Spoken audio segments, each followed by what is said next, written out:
use this branch instruction. So in all the examples, I have used this branch instruction. So what it will do, so it will branch to a particular label. Okay, the flow will, the flow execution will start jump to a particular position specified by the label. So in this example, what we are doing a branching to a but stop label. So again, the stop is here only, so that's why it is in loop. So we can jump to a particular label by specifying after the branch instruction. So in the branch instruction, we have different variations. We'll see what are those branch instructions. Yeah. So one is B followed by the label. So here the program counter will, whenever we specify a label, so that label address will be stored in the program counter. So which register corresponds to the program counter in register file?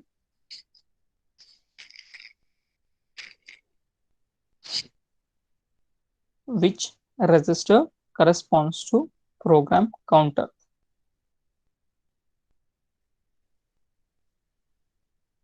You have studied, no, R0 to R15. So in that we have three special register. So along with the general purpose registers, these contain some other information. So which register contains the program counter value? R15. R15. So the branch will move to the where exactly the R15 value corresponds. Okay, so to that particular address, the flow will jump. Another variation of the branch instruction is BL. So stands for branch with a link. So what do you mean by branch with a link means? So the program counter will have a specific address. So what it will jump to that particular specific specific location. But when we specify link, so it means that the LR register, that is link register, will have a return address. So after calling the particular label, after executing that particular label, so it has to come back to where it has stopped. Okay, so it is like calling subroutine. Okay, I think you have used functions. So whenever you call a function, so after executing that particular function, you have to return back, right? So you have to start executing from the next instruction. So in order to do that, we have BL instruction. So BL with a link. So we have return address here. So that return address will be stored in the LR register. So LR register corresponds to which register in the general purpose?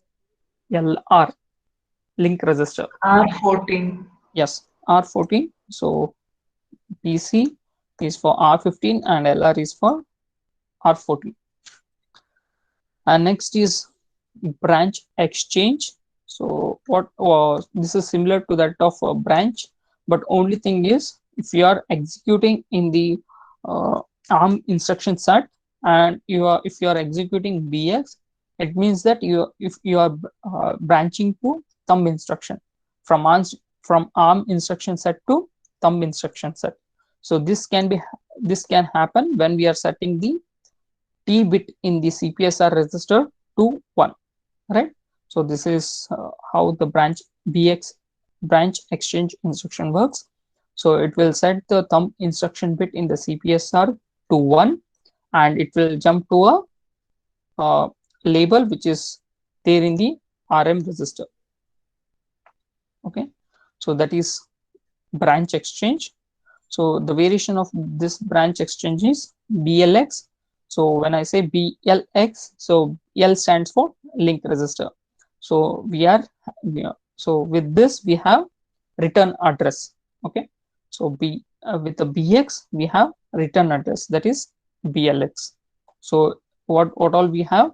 So in the PC will be pointing to the label that we are jumping, that is what the RM corresponds, and T bit is set to 1, and LR register will be having the next instruction to be executed after BLX. So we'll see one example. branch instruction.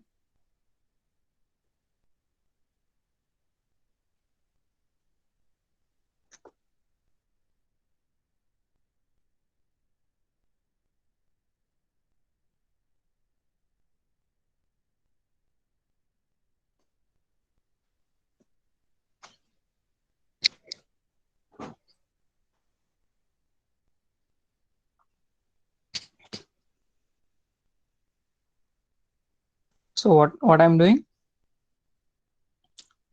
so I'm moving to a specific, I'm calling a specific subroutine here. So cal c, so this is one subroutine. So you can see here, this is the a label cal c, and I have certain instruction. So once I will execute this subroutine, I need to return back. So in order to execute the next instruction after BL, so I need to know this, what is the address. So when I use BL, so that time what happens? So the link register contains the address of next instruction. So that's why when I execute this subroutine, I'm moving the content of R14 to R15. So R14 is nothing but link register. So the link register will be having the next address. Okay, so this is the address. So this instruction address will be there in the R14. So that's why I'm moving R15 to R14. So the 14, whatever the content will be moved to R15. So R15 is nothing but program counter. So the execution will start again from here. Okay, so this is how the BL works.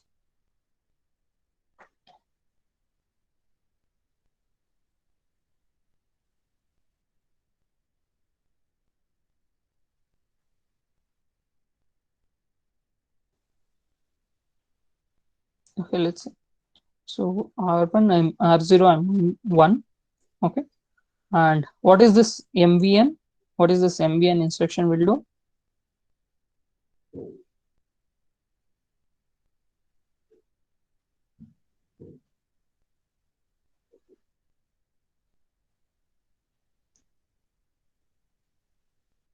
Negates the content of source register.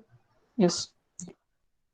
So this is the R0 is the source register. So this, the content will be negated and it will be stored in the R1. Right? Yeah. So that is happening. So next we are moving to a specific label. So BL to cal C. Yeah. You can see that the next instruction executed is add R0 comma R1 comma R2. Okay, so we are adding the contents. So R0 is updated.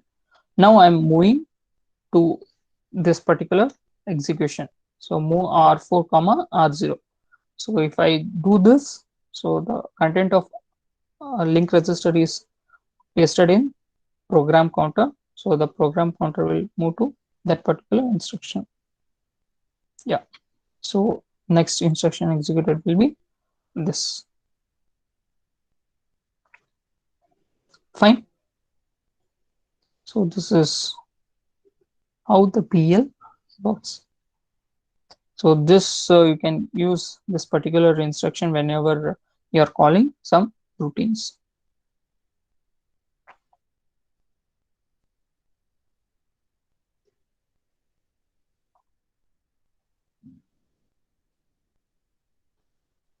So if I do BX, what it means, we are moving from ARM instruction to the thumb instruction and we are calling to a specific label. So BLX, so we have the return address. So that is with respect to branch instructions. So we have studied multiply instruction, branch instructions. So now we will study about load and store instruction.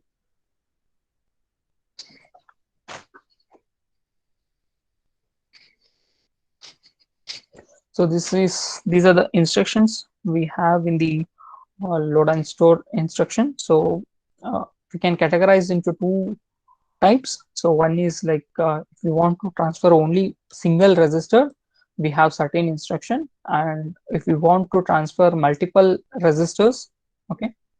Then we have certain instructions. So we'll see these two types. So first we'll talk about if we want to store using a single register. So what are these load and store instructions? So load and store instructions are used for what? For accessing the memory content or storing the value to the memory content. Correct. So fetching the data from the memory or storing the data into the memory. So these are the two instructions. The ARM can get the data from the memory. So once it gets the data into register, then it can operate. So it cannot directly operate on the memory. So for that particular purpose, we have load and store instructions. So these are the only instructions which work with the memory. So we have different, so within the this load and store instructions has some variations. So with respect to say this, the LDR, if you use only the LDR or STR, it works with respect to word. Okay, one word. And if you want to copy or store only a byte of instruction, then you need to specify B at the end of the instruction. Okay, B stands for byte. Okay, LDRB or STRB. So it corresponds to a byte. And LDRH, so when you specify an H, so it is a half word, that is 16-bit. Okay, so if you specify STRH, it means that it will store only the 16 bits, half of the word, to the memory. If you specify full word, means only the STR or LDR, then it will store 32-bit. Okay, so if you specify on H here, it means that it is half of the 32-bit, that is 16 bits.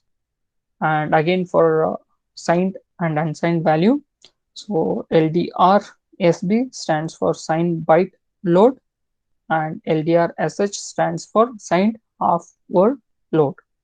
Okay.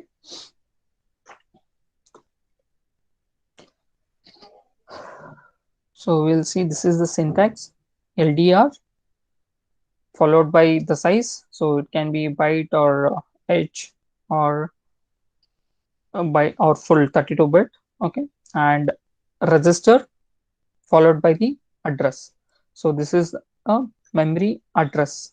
Okay, since we are operating with the memory, so we need to specify the address of a memory layout. So I will show with an example.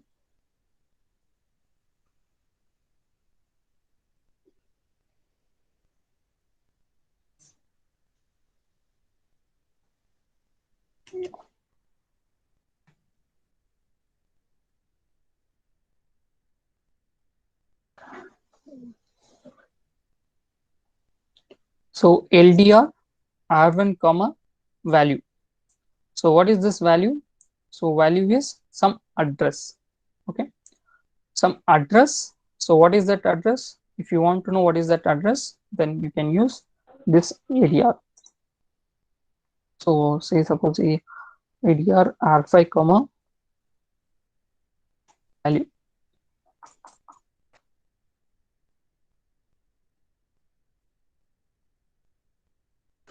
So ADR is the instruction to get what is this address. Okay, value is some memory location. So in order to identify what is that address of this particular memory location, so you can use this ADR instruction. So let me run and show you.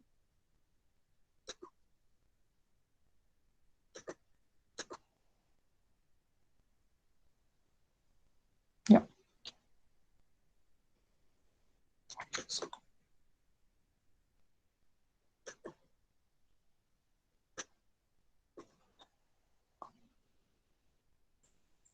So you can see here value is here. So DCD stands for allocating some memory to a particular value. Okay.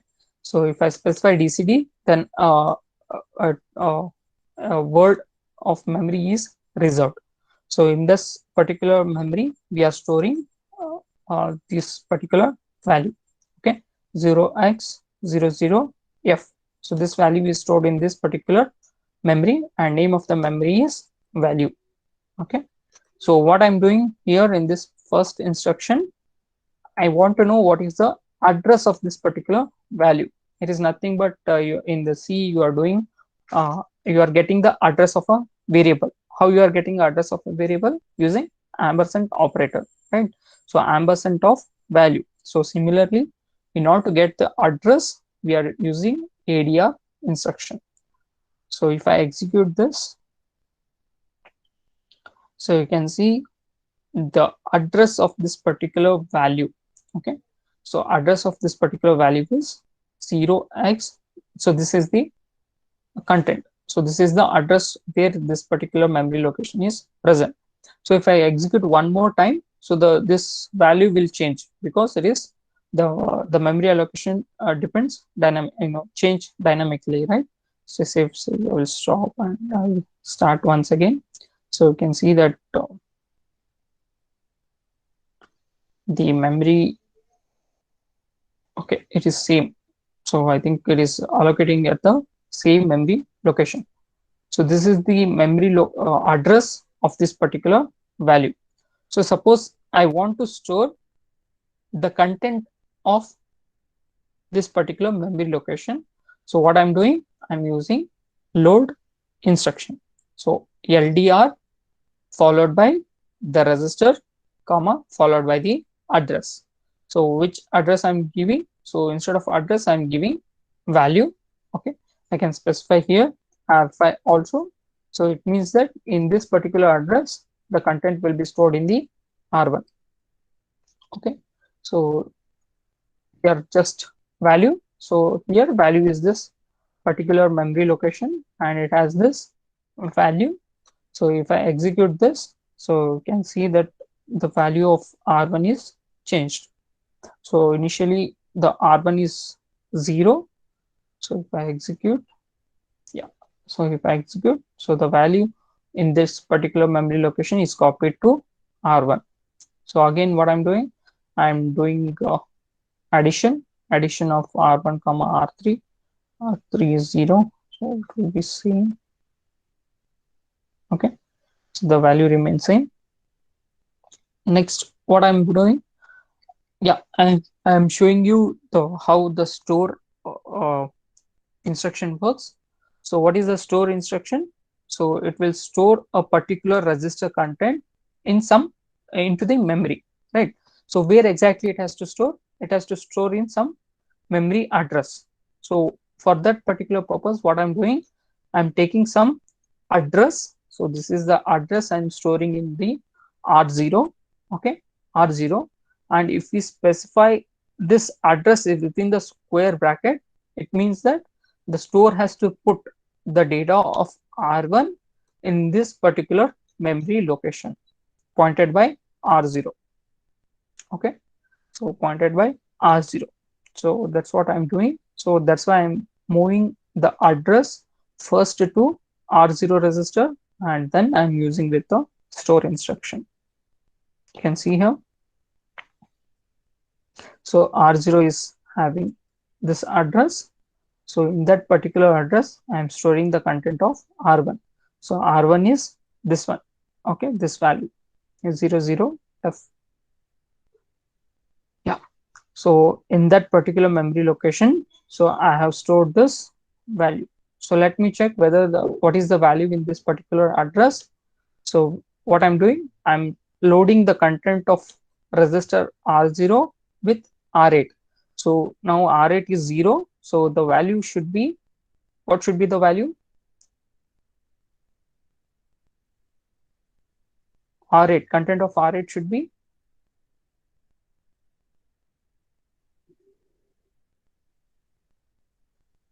so I'm loading the content of R0 to R8. So content of R8 will be R1, because I'm storing R1 in that particular memory location. So R1 is nothing but 00F. So yeah, so you can see that, so the content of R8 is 00F. It means that, so this instruction executed properly. So that's why we have same value. Any doubt here?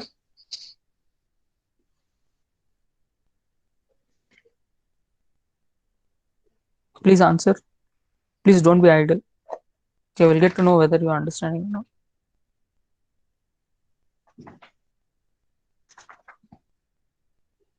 Any doubt?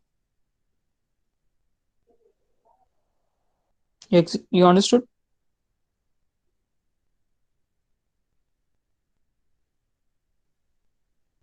Karthik. Karthik, yes. Yes, 410.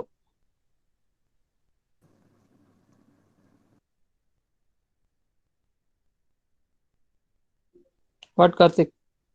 Understood or not?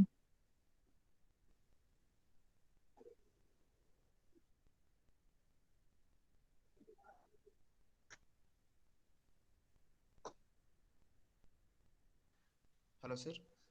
Yeah. Sir, I was disconnected with the mic. Can you please explain once? What do you want? Sir, then, sir, can you present the screen? So the LDDR R1 value are given, right? LDD or LDR R1 Yes, sir. value. Yeah. R1. So, what does that one do, sir? So this value is some address, okay, some memory location. So what is there in this memory location is copied to content of R1. Sir, then this LDRB R2 is there, right? Sorry, LDR. LDRB R2. This one. This I have Yes, not sir. explained still. So it is loading the 32-bit value, means full word. When I say B, it means that only byte of information. So that's what I was telling here. So in the LDR and STR, we have some variations. So suppose if you want to load 32-bit value, then you should use just LDR or STR. If you want to store only a byte of information, what do you mean by byte of information? 8 bits, right? So out of 32 bits, and if you want to store or load only 8 byte, then you should use LDRB. And H for half word, it means 16 bits. And LDRSB stands for signed byte load and signed half word, half load. So these are some of the variations we have in LDR and STR. So that's what I thought of showing one example. So I have taken LDRB R2 comma byte. So byte is again one memory location. So you can see this is the memory location byte. So byte DCD 0xA. Okay. So the content of when I execute, the content of R2 should be 0 into A. Fine. Okay, sir. Now, if you have any doubt, you can ask. So what this str will do? Anyone?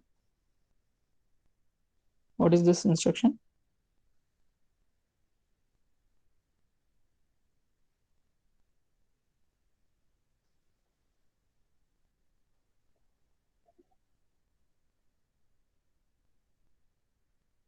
Answer no. If you have Value any, in R1 is stored in memory location R1. yeah. So what is the memory location that we have specified in or not? So this is the memory location I have given. Okay, in this particular address, the value of R1 is stored. So in order to check whether the value is same or not, so again I'm checking the content of R8. So I'm loading to R8 and checking whether both are same or not. Okay. So next instruction is LDRB. So only byte of instruction is loaded into R2. Okay. So when I say it is a byte, it is a lower bit order, lower bits value. Okay. So let me execute. Yeah, you can see that LDRB R2 comma byte. So byte is a memory location. So I have specified 0x into A. So you can see that R2 contains A value. So next, I want to store one to a particular memory location. So I want to store only uh, this R2, that is 1, to this particular memory location and verify that the same value is stored or not. So I'm storing R2 is 1. Okay, I'm adding. Okay, content of R2 is added with hash 1. So we have the result. So this I'm storing into a particular memory location, that is R0 pointed by R0. Yes. So the value is stored. So again, I want to retrieve in the R9 register. So R9 register, you can see that content of R2 and R9 are same.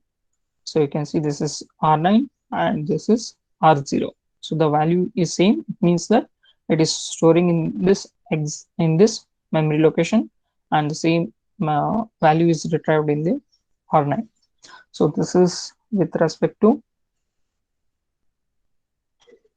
the load and store instruction.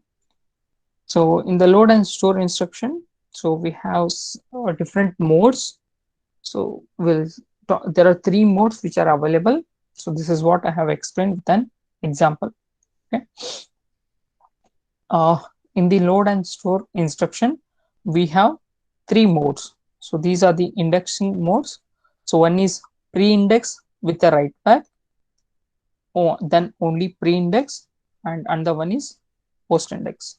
So you need to understand what is this. Okay. So pre-index with a write back, it means that so the content of base register is updated. So this is the base register. Okay. R1 is a uh, so we have seen that, you can see here. So whenever we are LDR comma, so this is the content of a register and this is the address. So in this particular so here, so we can specify the uh, you know memory location, or we can specify the register value. So we can specify immediate value or a register value. So this syntax, it is given as register value. So this is the base address. So this is the address. What we are doing, we can we can alter the base register. So you can say we are adding a offset value /4. So if I specify LDR R0 comma R1 comma #4, it means that for the base register address we are adding +4. Okay. So what do you mean by pre-index with a write back? So it means that the base register value is updated. So when I say pre-index with a write back, so this can be identified by specifying exclamatory symbol at the end of the instruction. So pre-index with a write back, so you can identify by exclamatory symbol. So what it means, so the base address value is altered. So altered by what? So whatever the value will specify. See here in this example, what is there? So base plus offset. So this together value will become your base address. Okay. So that is what we mean by pre-index with a write back. So next mode is pre-index. So here we are altering the base address, but we are not changing the base value register. So the content of R1 will remain same. So you can see there is no exclamatory symbol here. So it means that we are not updating the base register. So base register will not be updated, but we'll calculate the new address. So we'll go to the new address, that is R1 plus this value, but the content of base register will not be updated. So that is the difference between pre-index with the write back and pre-index. Okay. And the third method is post-index. So what do you mean by post-index? So once we move to a particular location, after moving to the particular location, then we are changing the we are updating the, yeah, now it is visible. Yeah. So post index, after moving to this particular location, we are changing the base address value. So that's what you mean by post index. So after moving to the particular location, we are changing the base register value. So these are the three indexing modes we have with respect to load and store instruction. So can anyone tell what is pre-index with write back? So just now I told what is pre-index with the write back. So I'll repeat once again. So pre-index with the write back, it means that so we are calculating the new address based on the base register. So R1 is the base register. So with that, we are going to add some offset and we are updating the base register to this particular address, base plus offset. So older base is no more valid. So we are adding some offset to that particular base and we are storing a new base address, that is pre-index with write back. And pre-index, what do you mean by only pre-index? It means that we are not updating the base register. We are calculating new address, but we are not updating the base address. That is what pre-index.